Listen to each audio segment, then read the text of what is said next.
மிஸ்ரு சென்ற யூசுஃபுடைய சகோதரர்கள் தம் தந்தை தங்களுக்கு கட்டளையிட்டபடி நுழைந்தார்கள். யக்கூபுடைய மனதிலிருந்து ஒரு நாட்டத்தை அவர்கள் நிறைவேற்றி வைத்தார்களே தவிர அல்லாவிடமிருந்து எதனையும் அவர்களை விட்டு தடுக்கக்கூடியதாக இருக்கவில்லை.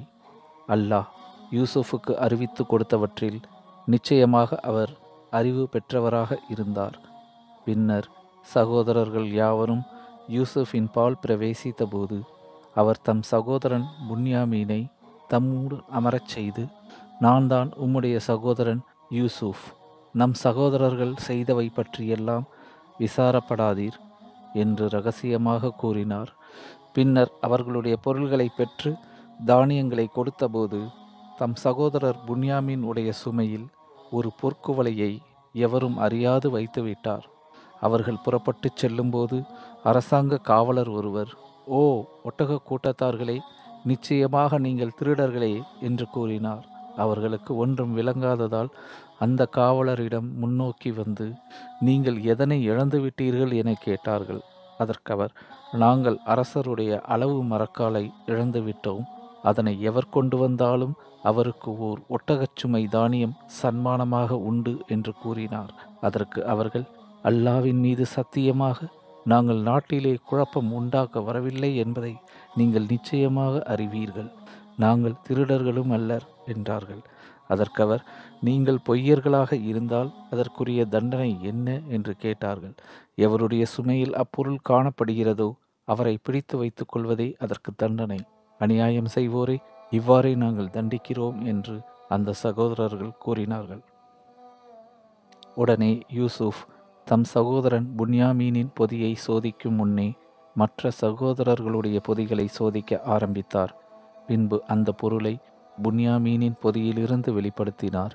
யூசுப் தம் சகோதரனை தம்முடன் தங்க வைத்து கொள்ள அரசரின் சட்டப்படி இயலாதிருந்தார். ஆனால் அல்லாஹ் இவ்வாறாக யூசுஃபுக்கு ஓர் உபாயம் செய்து கொடுத்தான். அல்லாஹ் நாடினால் தாம் நாடியவர்களின் பதவிகளை உயர்த்துகின்றான். கல்வி அறிவுடைய ஒவ்வொருவருக்கும் மேலான அறிந்த ஒருவன் இருக்கவே செய்கிறான். இந்நிலையில் அவர் சகோதரர்கள் யூசுஃபை நோக்கி, அஜீஸே, புன்யாமீன் எனும் இவருக்கு முதிர்ச்சி அடைந்துள்ள வயோதிக தந்தை இருக்கிறார். எனவே அவருடைய இடத்தில் எங்களில் ஒருவரை நீர் எடுத்துக்கொள்ளும். நிச்சயமாக நாங்கள் உம்மை பரோபகாரம் செய்வோரில் ஒருவராகவே காண்கிறோம் என்று கூறினார்கள். அதற்கவர், எங்கள் பொருளை எவரிடம் நாங்கள் கண்டோமோ அவரையன்றி வேறு ஒருவரை நாம் எடுத்துக்கொள்வதிலிருந்து அல்லாஹ் காப்பாற்றுவானாக. அப்படி செய்தால் நிச்சயமாக நாங்கள் அநியாயக்காரர்களாகி விடுவோம் என்று கூறினார். எனவே அவரிடம் அவர்கள் நம்பிக்கை இழந்துவிடவே அவர்கள் தமக்குள்ளே தனித்து ஆலோசனை செய்தார்கள். அவர்களில் பெரிய சகோதரர் சொன்னார், நிச்சயமாக நம்முடைய தந்தை நம்மிடமிருந்து அல்லாவின் மீது வாக்குறுதி வாங்கி இருக்கிறார் என்பதையும் முன்னர் யூசுஃப் சம்பந்தமாக நாம் பெருங்குறை செய்துவிட்டோம் என்பதையும் நீங்கள் அறியவில்லையா? ஆகவே நம் தந்தை எனக்கு அனுமதி அளிக்கும் வரை அல்லது அல்லாஹ் எனக்கு ஏதாவது தீர்ப்பு செய்யும் வரை நான் இந்த பூமியை விட்டு ஒருபோதும் அகலவே மாட்டேன். தீர்ப்பளிப்போரில் அவன்தான் மிகவும் மேலானவன். ஆகவே நீங்கள் நம் தந்தையாரிடம் திரும்பிச் சென்று, எங்களுடைய தந்தையே, உங்கள் மகன் நிச்சயமாக திருடியிருக்கிறான். நாங்கள் உறுதியாக அறிந்ததை தவிர வேறெதையும் கூறவில்லை. மேலும் நாங்கள் மறைவானவற்றின் காவலர்களாகவும் இருக்கவில்லை என்று கூறுங்கள். மேலும் நாங்கள் தங்கியிருந்த ஊர்வாசிகளையும் எங்களுக்கு முன் வந்த ஒட்டக கூட்டத்தினரையும் நீங்கள் கேட்டுக்கொள்ளுங்கள். நிச்சயமாக நாங்கள் உண்மையே சொல்லுகின்றோம் என்றும் சொல்லுங்கள். இவ்வாறு கூறி தம் தந்தையாரிடம் அவர்களை அனுப்பி வைத்தார்.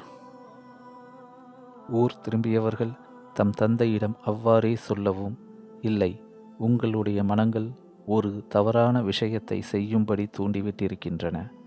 ஆயினும் அழகான பொறுமையே எனக்கு உகந்ததாகும். அல்லாஹ் என் மகனை என்னிடம் கொண்டு வந்து சேர்க்க போதுமானவன். நிச்சயமாக அவன் மிகவும் அறிந்தவனாகவும் மிக்க ஞானமுடையவனாகவும் இருக்கின்றான் என்று யக்கூப் கூறினார். பின்னர் அவர்களை விட்டு திரும்பி, யூசுஃபை பற்றியும் எனக்கு துக்கமே என்று கூறினார். துக்கத்தால் அவருடைய 2 கண்களும் வெளுத்து விட்டன. பிறகு அவர் தம் துக்கத்தை அடக்கி கொண்டார். இதை கண்ட அவருடைய மக்கள் அல்லாவின் மீது சத்தியமாக நீங்கள் யூசுஃபை நினைத்து நினைத்து இளைத்து மடிந்து போகும் வரை அவர் எண்ணத்தை விட்டு நீங்க மாட்டீர்கள் என்று கூறினார்கள். அதற்கவர், என்னுடைய சஞ்சலத்தையும் கவலையையும் அல்லாவிடமே முறையிடுகின்றேன். அல்லாவிடமிருந்து நீங்கள் அறியாதவற்றை நான் அறிவேன் என்று கூறினார். பின்பு, என் மக்களே, நீங்கள் மீண்டும் செல்லுங்கள், யூசுஃபையும் அவருடைய சகோதரரையும் தேடி விசாரியுங்கள். அல்லாவின் அருளை பற்றி நம்பிக்கை இழக்காதீர்கள். ஏனென்றால் நிச்சயமாக காஃபிர்களின் கூட்டத்தை தவிர வேறு யாரும் அல்லாவின் அருளை பற்றி நம்பிக்கை இழக்க மாட்டார்கள் என்றும் கூறினார். அவ்வாறே அவர்கள் மீண்டும் யூசுப் முன்னிலையில் வந்து அவரிடம், அஜீஸே, எங்களையும் எங்கள் குடும்பத்தில் உள்ளவர்களையும் பெருந்துயர் பற்றி கொண்டது. நாங்கள் சொற்பமான பொருளையே கொண்டு வந்திருக்கின்றோம். எங்களுக்கு நிரப்பமாக தானியம் கொடுங்கள். எங்களுக்கு மேற்கொண்டு தானமாகவும் கொடுங்கள். நிச்சயமாக அல்லாஹ் தானம் செய்பவர்களுக்கு நற்கூலி வழங்குகிறான் என்று கூறினார்கள். அதற்கு அவர், நீங்கள் அறிவீனர்களாக இருந்தபோது யூசுஃபுக்கும் அவர் சகோதரருக்கும் என்ன செய்தீர்கள் என்பதை அறிவீர்களா என்று வினவினார். அப்போது அவர்கள், நீர்தாம் யூசுஃபோ என்று கேட்டார்கள். ஆம், நான் தான் யூசுஃப். புன்யாமீன் என்னுடைய சகோதரர் ஆவார். நிச்சயமாக அல்லாஹ் எங்கள் மீது அருள் புரிந்திருக்கின்றான். எவர் பயபக்தியுடன் இருக்கிறார்களோ, இன்னும் பொறுமையையும் மேற்கொண்டிருக்கிறாரோ, அத்தகைய நன்மை செய்வோர் கூலியை நிச்சயமாக அல்லாஹ் வீணாக்கிவிட மாட்டான் என்று கூறினார். அதற்கவர்கள், அல்லாவின் மீது ஆணையாக, நாங்கள் உமக்கு தவறு இழைத்தவர்களாக இருந்தும் நிச்சயமாக அல்லாஹ் எங்களை விட உம்மை மேன்மையுடையவராக தெரிவு செய்திருக்கின்றான் என்று கூறினார்கள். அதற்கவர், இன்று உங்கள் மீது எவ்வித குற்றச்சாட்டும் இல்லை. அல்லாஹ் உங்களை மன்னித்தருள்வானாக. அவனே கிருபையாளர்களிலெல்லாம் மிக்க கிருபையாளனாக இருக்கின்றான் என்று கூறினார். பின்பு யூசுப் அவர்களிடம், என்னுடைய இந்த சட்டையை நீங்கள் எடுத்து கொண்டு சென்று என் தந்தையாரின் முகத்தில் காட்டுங்கள். அவருக்கு கண் பார்வை வந்துவிடும். இன்னும் உங்களுடைய குடும்பத்தார் அனைவரையும் என்னிடம் கொண்டு வாருங்கள் என்று கூறினார்.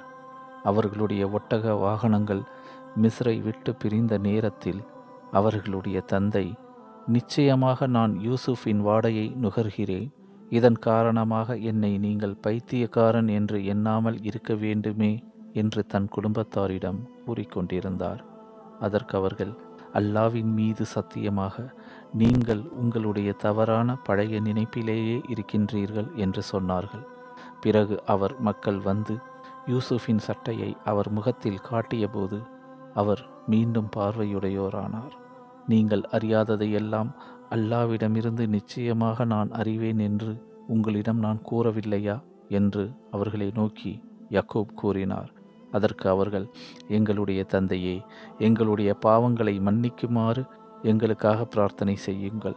நிச்சயமாக நாங்கள் தவறு செய்தவர்களாக இருக்கின்றோம் என்று கூறினார்கள். நான் உங்களுக்காக என் இறைவனிடம் பாவ மன்னிப்பு தேடுவேன். நிச்சயமாக அவன் மன்னிப்பவனாகவும் கிருபையுடையவனாகவும் இருக்கின்றான் என்று யாக்கோப் கூறினார். அவர்கள் அனைவரும் யூசுஃபிடம் வந்தபோது அவர் தம் தாய் தந்தையரை வரவேற்று தம்முடன் வைத்து கொண்டார். அல்லாஹ் நாடினால் நீங்கள் மிஸ்ரு நகருக்குள் அச்சமற்றவர்களாக பிரவேசியுங்கள் என்றும் கூறினார். மேலும் அவர் தம் தாய் தந்தையரை அரியாசனத்தின் மீது அமர்த்தினார். அங்குள்ளவர்கள் எல்லோரும் அவருக்கு மரியாதை செலுத்தியவர்களாக சிரம் பணிந்தனர். அப்போது அவர் தம் தந்தையை நோக்கி, என் தந்தையே, இதுதான் என்னுடைய முந்தைய கனவின் விளக்கமாகும். அதனை என் இறைவன் உண்மையாக்கினான். மேலும் எனக்கும் என் சகோதரர்களுக்கும் இடையில் ஷைத்தான் பிரிவினையை உண்டு பண்ணிவிட்ட பின்னர் என் இறைவன் என்னை சிறைச்சாலையிலிருந்து வெளியாக்கியதுடன் உங்களை கிராமத்திலிருந்து கொண்டு வந்து என்னிடம் சேர்த்ததுன் மூலம் அவன் நிச்சயமாக எனக்கு பேருபகாரம் செய்துள்ளான். நிச்சயமாக என் இறைவன் தான் நாடியவற்றை மிக நுட்பமாகச் செய்கிறவன். நிச்சயமாக அவன் நன்கறிந்தவன், மிக்க ஞானமுள்ளவன் என்று கூறினார். என் இறைவனே, நிச்சயமாக நீ எனக்கு அரசாட்சியை தந்து கனவுகளின் விளக்கங்களையும் எனக்கு கற்றுத்தந்தாய். வானங்களையும் பூமியையும் படைத்தவனே, இம்மையிலும் மறுமையிலும் நீயே என் பாதுகாவலன். முஸ்லிமாக இருக்கும் நிலையிலேயே என்னை நீ கைப்பற்றிக் கொள்வாயாக. இன்னும் நல்லடியார் கூட்டத்தில் என்னை சேர்த்திடுவாயாக என்றும் யூசுப் பிரார்த்தித்தார்.